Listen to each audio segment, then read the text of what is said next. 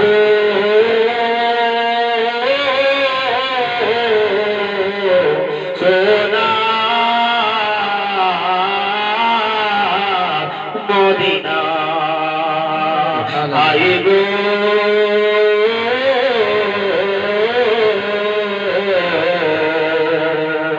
মনে বিপদে পড়ে আছি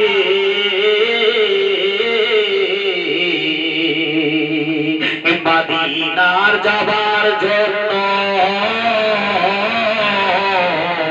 দিলে আছে গো সবাই মিলে আমায় দোয়া দিয়ে গো কখন যাব সোনার মদিনা কখন যাব সোনার মদিনা। কেউ বাংলা বলছে কি গো?